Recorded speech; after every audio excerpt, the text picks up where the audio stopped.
மாதம்தோறும் 4 million பார்வையாளர்களைச் சென்றடையும் நமது news time TN சேனலில் உங்களது விளம்பரங்கள் இடம்பெற வேண்டுமா? உடனே தொடர்பு கொள்ளுங்கள். 7603836167. உங்களது பிசினஸை அடுத்த கட்டத்திற்கு கொண்டு செல்ல எங்களுடன் இணையுங்கள். வணக்கம். நியூஸ் டைம் டிஎன் நேயர்களுக்காக நான் தாமோதரன் பிரகாஷ், தெருக்கூத்து பகுதியில்.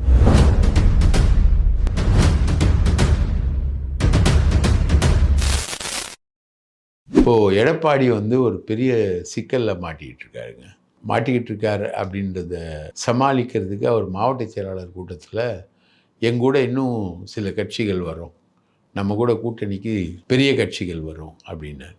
இப்படி தான் பார்லிமெண்ட்டு தேர்தல் அப்பவும் சொல்லிக்கிட்டு இருந்தார். அப்போவும் அவர் ஏம் பண்ணது விஜயை தான், இப்போவும் அவர் ஏம் பண்ணுறது விஜயை தான். இப்போ பார்த்திங்கன்னா பல பத்திரிகையாளர்களும் புதுசாக உருவாகிட்டாங்க. அதாவது பவன் கல்யாண் அவர் இங்கே இருக்கார், சங்கோலி மாறன் நம்ம கூப்பிடுவோம், KS ராதாகிருஷ்ணன். இவர் பல கட்சி கண்டவர், பல இடத்துலையும் பல டெலிபரேஷன்ஸ்லாம் பண்ணுவார். என்னால் தான் ஜப்பானில் கிழக்கில் சூரியன் உதிச்சுதுன்னுவார், இங்கே மேற்கில் அரபிக்கடலில் மறையுதுன்னுவார், எல்லாமே என்னால் தான் அப்படின்வார். ஆனால் அவர் பேசுகிறதுல மண்ணை அவர், அதில் எந்த மாற்று கருத்துமே கிடையாது. அவர் இப்போது பவன் கல்யாணோட ரொம்ப நெருக்கமாக இருக்காராம். பவன் கல்யாண் ஆந்திராவில் கட்சியை பலப்படுத்தின உடனே அதுக்கப்புறம் தமிழ்நாட்டுக்கு வரலாம் அப்படின்றதுனால பவன் கல்யாண் கட்சியிலேருந்து அவர் பாஜகவுக்கு டிரான்ஸ்ஃபர் ஆகிருக்காராம். எப்போ வேணால் பவன் கல்யாணோட சேர்ந்துப்பாராம். அந்த பவன் கல்யாண் விஜயோட கூட்டணி பேசினாராம். நீங்கள் பாஜக கூட்டணிக்கு வந்துடுங்க, விஜயை பாஜக கூட்டணிக்கு நீங்கள் வந்துடுங்க. எங்கள் சிரஞ்சீவி ஆந்திராவில் அவருக்கு திருப்பதியில் கூடாத கூட்டம் இல்லை, அவ்வளோ கூட்டம் கூடிச்சு, அவ்வளோ மாசாக இருந்தார் அவர். அவரால் அப்புறம் தனித்து போட்டின்றதுனால அவரால் ஜெயிக்க முடியல. அதுக்கப்புறம் நானும் தனித்து போட்டிக்கிட்டேன், என்னாலையும் ஜெயிக்க முடியல. அதுக்கப்புறம் பிஜேபி சந்திரபாபு நாயுடு கூட்டணியில் வந்தோடனே நான் ஜெயித்தோடனே துணை முதலமைச்சரானேன் அப்படின்னு அவர் விஜய்க்கு அட்வைஸ் பண்ணியிருக்கார், நீங்கள் கண்டிப்பாக கூட்டணிக்கு வாங்க அப்படின்னு. இப்போது அதிமுக சைட்லேருந்தும் இதுக்கான மூவ்ஸ் எல்லாமே போது. பத்திரிகையாளர்கள் பெருசாக இப்போ கிளம்பிட்டாங்க, நரேட்டிவ் செட் பண்ணக்கூடிய ஆட்கள் பெருசாக கிளம்பிட்டாங்க. பலர் நமக்கு நண்பர்கள் தான் அவங்க எல்லாருமே, அதில் எந்த மாற்று கருத்தும் இல்லை. விஜய் பிஜேபி கூட்டணியில் சேரணும், விஜயோட கூட்டணி சேர வந்த காங்கிரஸ் இப்போ வேறு முடிவு எடுத்துகிட்டு போயிடுச்சு, அதனால் விஜய்க்கு வேறு வழி இல்லை, நீங்கள் சேர்ந்துடணும் அப்படின்னு பவன் கல்யாண் சொன்னான்னு சொல்லிட்டு KS ராதாகிருஷ்ணன் போஸ்டிங் போட இவங்கெல்லாம் ஒத்து ஊத எடப்பாடி இன்னொரு கட்சி வரும்னு சொல்ல ஒரே கெட்டி மேளம்தான் போயிட்டுருக்கு. இதில் ஜோக் என்னென்னா, எடப்பாடிக்கு ஒரு 1700 கோடி ரூபாய் கொடுக்குறாங்க பிஜேபியிலேருந்து, கூட்டணி கட்சிகளுக்கு கொடுங்க அப்படின்னு. அதில் முக்கியமான நெகோசியேஷன் தேமுதிக கொடுங்க அப்படின்னு சொல்லி பிஜேபி இன்ஸ்ட்ரக்ட் பண்ணியிருக்காங்க. இந்த 1500 கோடியை எடப்பாடி சுருட்டிட்டார். தேர்தல்லையே ஊழல் பாருங்க, எப்படிப்பட்ட ஊழலை எடப்பாடி பண்ணியிருக்கார். யாருக்கும் காசு தரல, தேமுதிக திமுக கூட்டணிக்கு போயிடுச்சு. இப்படி இருக்கும்போது முக்குளத்தோர் வாக்குகளை எடப்பாடியால் வாங்க முடியாது. ஏன்னா டிடிவி தினகரன் முக்குளத்தோர் வாக்குகளில் ஒரு ஆளே கிடையாது, அது ஒரு நேம் ஸ்லிப்பு தான். முக்கியமான நிற்கக்கூடிய சசிகலா, OPS எல்லாரும் போயிட்டாங்க. இப்போது அமித்ஷாவை போய் பார்த்து வரும்போது கூட அமித்ஷா திட்டினது இதுதான், நீ OPSஐ விட்டுட்ட, செங்கோட்டையனை விட்டுட்ட, சசிகலாவை விட்டுட்ட, இவங்கெல்லாம் அதிமுகவோட இல்லைன்னா நீ தோல்வி அடைவ, தோல்வி அடைவதற்கு நீ தான் பொறுப்பு அப்படின்னு அவர் திட்டியிருக்காரு. இந்த 1700 கோடி ரூபா கொடுக்காததை பற்றியும் கேட்டிருக்காரு. ரைட்டுங்களா? அது மொத்தம் 2000 கோடி, அது ஒரு 300 கோடி வேறு கணக்கில் வருது. இதையும் சேர்த்து 1700 கோடியை டைரெக்டாக பிஜேபி கொடுத்த காசு 1700 கோடியை கொடுக்கலன்ற கணக்கும் வருது. உடனே இவர் இன்னொரு கட்சி கூட்டணிக்கு வரும், காங்கிரஸ் விஜய் அத்தியாயம் முடிஞ்சிருச்சு அப்படின்ற மாதிரி ஒரு கதையை கிளப்பி விட்டு, இந்த கதையெல்லாம் வச்சு விஜய்க்கு கடுமையான நெருக்கடியை கொடுக்குறோம், விஜயை கரூர் கேஸில் டெல்லியில் ஆஜராக சொல்லுங்கள் சிபிஐக்கு அப்படின்றதும், ஜனநாயகன் படத்தோட ரிவ்யூ இப்போ போயிருக்கு. அந்த ரிவ்யூ வந்து ஒரே ஒரு உறுப்பினர் உடம்பு சரியில்லாமல் போயிட்டாருன்னு ரிவ்யூ வந்து தள்ளி வச்சிட்டாங்களாம். இப்போது விஜய்க்கு ஒரு ஆஃபர் இவங்க கொடுக்குற மாதிரி என்னென்னா, ஜனநாயகன் படத்தை ரிலீஸ் பண்ணுறோம், நீங்கள் வந்து எலெக்ஷனுக்கு முன்னாடி நீங்கள் ரிலீஸ் பண்ணிவிடுங்க. அதே மாதிரி சிபிஐ சம்மன் அப்படின்னு கூப்பிட்டு உட்கார வச்சு தொகுதி பங்கீடு தான் இவங்க பேச போகிறவங்க, மிரட்ட போகிறாங்க. ஏற்கனவே செந்தில் பாலாஜி சொன்னார் இல்லையா, அமலாக்கத்துறை வந்து என்னை பிஜேபியில் சேர சொல்லி மிரட்டுறாங்க அப்படின்னு. அதே மாதிரி விஜயை வந்து நீ பாஜக கூட்டணிக்கு வரப்போகிறாங்க அப்படின்னு மிரட்டல் விடுக்கிற மாதிரி ஒரு விஷயத்தை இவங்க பண்ண போகிறாங்க அப்படின்னு சொல்ல விஜய் வந்து அதுக்கு பதில் கொடுத்துட்டாரு. நான் வந்து பதிவு செய்யப்பட்ட ஒரு அரசியல் கட்சி நடத்துகிறேன், தேர்தல் நேரம், இப்போ வந்து நான் சென்னையில் தான் இருக்க முடியும், டெல்லிக்கெலாம் அடிக்கடி வர முடியாது. எடப்பாடி அடிக்கடி போயிட்டு வர்றாரு, அது வேறு கதை. நான் வந்து டெல்லிக்கெலாம் அடிக்கடி வர முடியாது, அதனால் நீங்கள் விசாரணையை சென்னையில் வைங்க, சென்னையிலையும் சிபிஐ இருக்குல்ல, அதிகாரிகள் இங்கே வர சொல்லுங்கள், நான் விசாரணைக்கு ஆஜராகிறேன் அப்படின்ற மாதிரி ஒரு பதில் கொடுத்துட்டு நாளைக்கு அவர் நேர்காணல் வச்சுருக்காரு. நாளைக்கு தான் விஜய்க்கு சம்மன் வந்து போயிருக்கு, பண்ணியிருக்கு. இந்த மாதிரி ப்ரெஷர்லாம் வந்துக்கிட்டு இருக்கு. வேணா உங்களுக்கு ஒரு 1000 கோடி கூட தரோம் அப்படின்ற மாதிரி ஒரு ஆஃபர் வந்து விஜய்க்கு கொடுக்கப்பட்டதா செய்திகள் வந்துக்கிட்டு ரைட்டா. விஜய் கொடுத்த பதில் வந்து அதுவும் செய்தி தான், அது அவங்க தரப்புலேருந்து வந்த செய்தி. அதே மாதிரி விஜய் நாளைக்கு போல அப்படின்ற மாதிரி ஒரு விஷயம் என்பதும் நடந்துக்கிட்டு இருக்கு அப்படின்ற மாதிரி சொல்லிக்கிட்டு இருக்காங்க. என்னடா இது உண்மையிலே என்ன நடக்குது அப்படின்றத வந்து நம்ம ஆராய்ச்சி பண்ணும்போது அங்கே கிடைக்கக்கூடிய தகவல்கள் வித்தியாசமாக இருக்குது. அதாவது விஜய் வந்து முதல்ல அவர் வந்து திமுக ஓட்டுகளை பிரிப்பார், காங்கிரஸை வந்து கூட்டணியிலிருந்து பிரிப்பார், திமுக கூட்டணியிலிருந்து கூட்டணியும் உடைப்பார், திமுக வாக்குகளையும் பிரிப்பார், மைனாரிட்டி வாக்குகள்லாம் பிரிப்பார் அப்படின்ற மாதிரி தான் ஒரு விஷயத்தை இவங்க கன்ஸ்ட்ரக்ட் பண்ணி விஜயை களத்தில் இறக்கியிருக்காங்க. அதுக்காக விஜய்க்கு துபாயில் வச்சு 2000 கோடி ரூபாய் கொடுக்கப்பட்டிருக்கு. அவர் 10 வருஷம் படத்தில் நடித்தாலும் 2000 கோடி ரூபாய் தான் வரும், ரைட்டா. அவர் வந்து படத்தில் நடிக்காமல் அரசியல் கட்சி துவங்கிறதுக்கும் 2000 கோடி ரூபாய் தான் வரும். அவர் 10 படத்தில் நடித்தானாலும் ஒரு படத்துக்கு 140 கோடி ஆவரேஜாக அவர் வாங்குறாரு. அப்படி பார்த்தா கூட 2000 கோடி வராது. 10 வருஷம், 10 வருஷத்துக்குள்ளே அவருக்கு உடம்பு நல்லா இருக்கணும், வியாதி இல்லாமல் இருக்கணும், ஏற்கனவே சுகர் இருக்குது, அது இருக்குது, இது இருக்குது, டயர்டாகிறாரு, அதெல்லாம் இருக்குது. அதெல்லாம் இல்லாமல் ஒரு 10 வருஷம் தொடர்ந்து நடித்தார்னா ஒரு 2000 கோடி ரூபா சம்பாதிக்கலாம். அந்த 2000 கோடி ரூபாவை முதல்லையே கொடுத்து தான் அவரை வந்து அரசியலில் கொண்டு வராங்க. அவர் ஒரு பிஜேபி ப்ராடக்டாக தான் வராங்க. ஆனால் அவர் வந்து திமுக வாக்குகளை பிரிக்கிறதுக்கு பதில் பல இடங்களில் அதிமுகவை 3வது இடத்துக்கு தள்ளுறாரு அப்படின்ற மாதிரி இவங்களுக்கு ரிப்போர்ட் வந்திருக்கான். அது உண்மை இல்லை. அதிமுகவை 3வது இடத்துக்கு தள்ள முடியுமான்றது ஒரு பெரிய கேள்வி. திமுக அதிமுகன்றது தான் தமிழக அரசியலில் போட்டி. அது 3வது இடத்துக்கு ஒரு தள்ளுறாரான்றது தெரியல. எத்தனை தொகுதிகளில் தள்ளுவார்ன்றதும் தெரியல, ரைட்டா. பிஜேபி வந்து அதிமுகவை வந்து மோசமான இடத்துக்கு தள்ளி சில தொகுதிகளில் டெபாசிட்டே இல்லாத அளவுக்கு பண்ணது வந்து போன பாராளுமன்ற தேர்தலில் ஒரு விளவங்கோடு சட்டமன்ற தொகுதியில் அதிமுகவுக்கு டெபாசிட்டே கிடையாது. அந்த அளவுக்கு பிஜேபி வந்து போன பாராளுமன்ற தேர்தலோடு நடந்த அந்த சட்டமன்ற தேர்தலில் பண்ணிச்சு.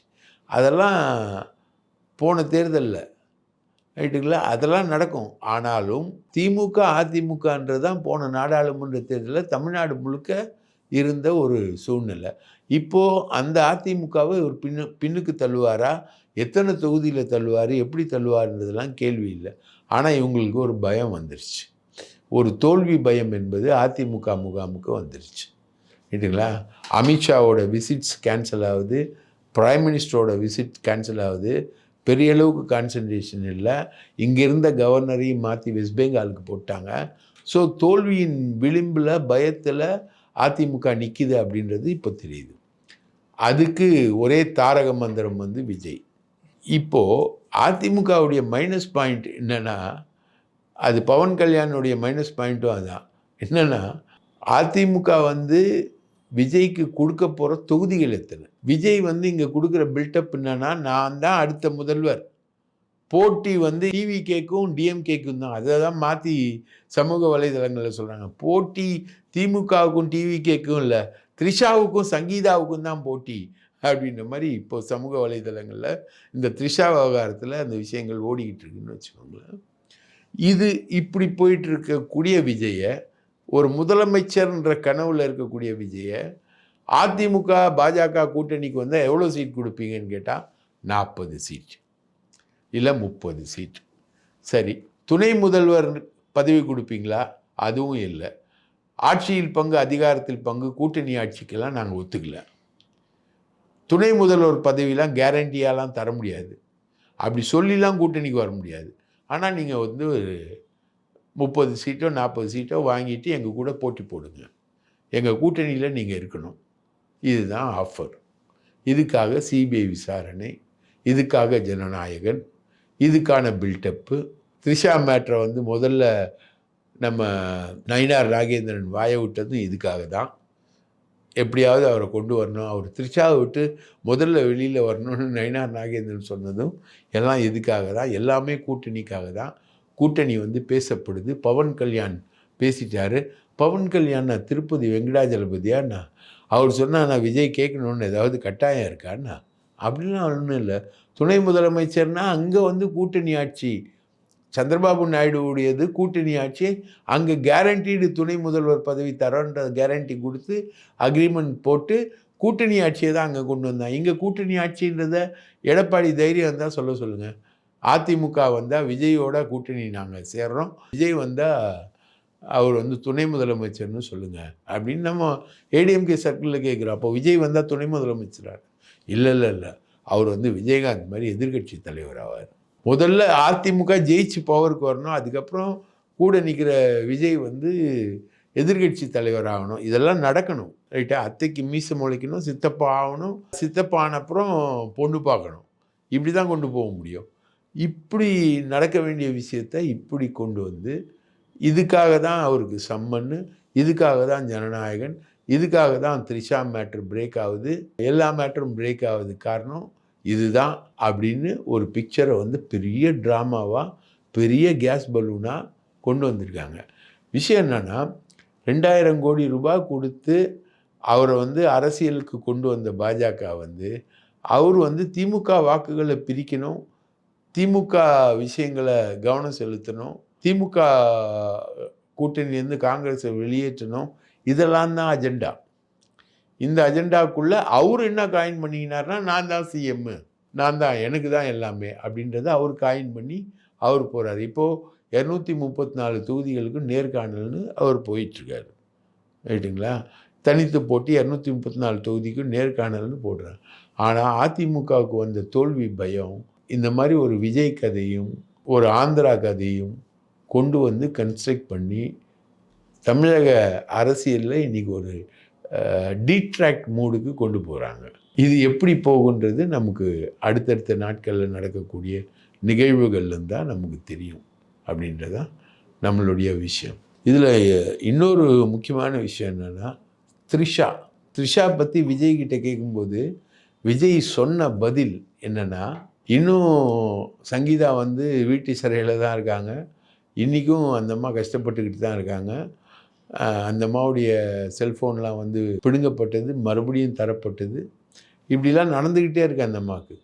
இன்றைக்கும் மாறல, அந்த சுச்சுவேஷன் வந்து இன்னும் மாறல. த்ரிஷாவோட இம்பார்ட்டன்ட் ரோல் என்னென்னா, பிஜேபிக்கும் விஜய்க்கும் நடந்த பேச்சுவார்த்தையில் மிக முக்கியமான பங்கு வகித்தது த்ரிஷா. அதனால் விஜய்கிட்ட த்ரிஷா பற்றி கேட்கும்போது விஜய் சொன்ன பதில் வந்து, எனக்கும் த்ரிஷாவுக்கும் இருக்கிறது எமோஷ்னல் பந்தம் இல்லை, அதையும் தாண்டின ஒரு பந்தம்னு சொல்கிறார். இது விஜயோட ஓன் வார்த்தைகள், ரொம்ப சீரியஸாக சொல்கிறார். அவருக்கு நெருக்கமானவங்க சொல்கிறாங்க, அதையும் தாண்டின பந்தம்னு சொல்கிறார் அவர். அப்போது இந்த டீலு, துபாயில் நடந்த இந்த 2000 கோடி ரூபாய் டீலு, இந்த டீல் தான் விஜயோட அரசியல் பிரவேசத்துக்கு காரணம், அவரோட ட்ராவலுக்கு காரணம். இப்போ அவர் என்ன நினைக்கிறான்னா, எனக்கு வந்து ஒரு பெரிய ஆட்கள் வந்துட்டாங்க, நான் வந்து அடுத்த முதலமைச்சர் ஆகிடுவேன் அப்படின்ற மாதிரி அந்த போதையில் இருங்க, கான்ஃபிடெண்ட்டாக இருங்க, நல்லதே நடக்கும். நல்லது என்ன நடக்கும்னா விஜய் வந்து முதலமைச்சர் ஆகிறது நடக்கும் அப்படின்றத அவரே நம்பிக்கிட்டு இருக்காரு. ரைட்டுங்களா? விஜயை ரொம்ப க்ளோஸாக பழகினவங்க சொல்கிறது வந்து அவர் ஒரு பக்கா விஷம், சுயநலவாதி. அதில் வந்து மாற்று கருத்தே கிடையாது. அவருடைய கிரிமினல் மூளைகளுக்குள்ளே உதிக்கக்கூடிய தந்திரங்கள், போர் தந்திரங்கள் எல்லாமே நான் யார், நான் என்ன பண்ண போகிறேன், எனக்கு என்ன கிடைக்கும், இவ்வளோதான். ஆரம்பத்தில் ஒரு பெரிய கேக்கை துபாயில் அறுவடை பண்ணிட்டார். அந்த கேக்கை வச்சுருக்கேன். அந்த கேக்லேருந்து ₹1 கூட அவுக்கலைங்க. எல்லா செலவையும் ஆதவ அர்ஜுன் ரெட்டி 190 கோடி ரூபா கொண்டு வந்துட்டு 130 கோடி ரூபா செலவு பண்ணிவிட்டு ஆதவ அர்ஜுன் ரெட்டி இன்றைக்கி நிற்கிறாரு. இன்றைக்கி அவர் கையில் இருக்கிறது வெறும் 60 கோடி தான். அவர் வில்லிவாக்கம் தொகுதியில் வந்துட்டு வாரிசு அரசியல் இல்லைன்னு சொல்லிட்டு அவங்களுடைய சிஸ்டரை வந்து எனக்கு பதில் இவங்க வருவாங்க உங்களெல்லாம் பார்க்குறதுக்குன்னு அவர் அறிமுகப்படுத்திக்கிட்டு இருக்கார். இது என்ன வாரிசு அரசியல் இல்லையா ஆதவ அர்ஜுன் ரெட்டி? இதானே? இன்னொன்று, எங்கள் பெரியம்மா வந்து ரொம்ப கன்னிங்கான ஆள். அவங்க வந்து நைஸாக படித்து முதல் ஐபிஎஸ் அதிகாரியாக வந்துட்டாங்க அப்படின்ற மாதிரிலாம் சொன்னாங்க. பேசிக்கிட்டு இருக்காரு அவர் இந்த ஊழியர் கூட்டத்தில், வில்லிவாக்கத்தில் பேசிக்கிட்டு இருக்காரு. அவங்க பெரியம்மா எப்படிப்பட்ட ஆள், எப்படிலாம் இருந்தாங்க, எப்படிலாம் ஒழுக்கமாக இருந்தாங்க அப்படின்றத பற்றி காவல்துறையில் எல்லாருக்கும் நல்லா தெரியும். வால்டர் தேவாரத்துக்கும் அவங்களுக்கும் இருந்த கனெக்ஷன்ன்றது உலகத்துக்கே தெரிஞ்ச சங்கதி. இதெல்லாமே தெரிஞ்ச சங்கதி. இதெல்லாம் வந்து அவர் சொல்லிக்கிட்டு இருக்காரு. இப்போது ஆதவ அர்ஜுன் ரெட்டி வாரிசு அரசியல்னு சொல்லிட்டு மனைவியை இன்ட்ரடியூஸ் பண்ணல. மனைவி நான் அரசியலுக்கு வரமாட்டேன்னுடுச்சு. மார்ட்டினோட பொண்ணு தங்கச்சியை இன்ட்ரடியூஸ் பண்ணிகிட்டு இருக்கார் இவர் ஆதவ அர்ஜுன் ரெட்டி. இந்த மாதிரி நிறைய குழப்பங்கள், இஷ்டத்துக்கான விஷயங்கள், இதெல்லாம் சங்கீதாவுடைய போராட்டம், த்ரிஷாவுடைய இருமாப்பு, ஆதவ அர்ஜுன் ரெட்டியுடைய கபலீகரம், இதுக்கு நடுவில் பிஜேபியுடைய மூவு, அதுக்கப்புறம் இது எல்லாமே நடந்துக்கிட்டு இருக்கு. எடப்பாடியுடைய ஆசையும் இதுக்கு நடுவில் வந்துக்கிட்டு இருக்கு. இது மாதிரி ஒட்டுமொத்தமான ஒரு அவியலாக தான் விஜய்க்கும் அதிமுகவுக்கும் பிஜேபிக்கும் இடையில இருக்கக்கூடிய டீலிங் வந்து நடந்துக்கிட்டு இருக்கு. விஜய் வந்து பிஜேபியுடைய பி டீம் தான். ஆனால் அதுக்கான சர்க்கிள் வந்து நீங்கள் வேறு கிரவுண்டை காமிச்சிட்டிங்க. இப்போ வந்து வீட்டுக்குள்ளே வந்து பூட்டி வைக்கிற நாயாக வளர்க்க முடியாது. அது வெளியில் திரிகிற நாயாக மாறி போச்சு. அதோட விஷயங்கள் அதுக்கு தெரியும். அதைத்தான் விஜய் பார்த்துக்கிட்டு இருக்காரு தவிர, அவரை மறுபடியும் கொண்டு வந்து ஒரு கூட்டணிக்குள்ளே உட்கார வச்சுக்கிட்டு அவருக்கு நீங்கள் வந்து குறைந்தபட்சம் துணை முதல்வர் கூட கொடுக்க மாட்டேன்னா அவர் எங்கேருந்து வருவார்? 40 சீட்டுக்குள்ளே அடங்குகிற ஆள்லாம் விஜய் இல்லை. விஜயை நீங்கள் அகாமடேட் பண்ணோன்னா அதிமுக கூட்டணியே செதுருன்றோம்.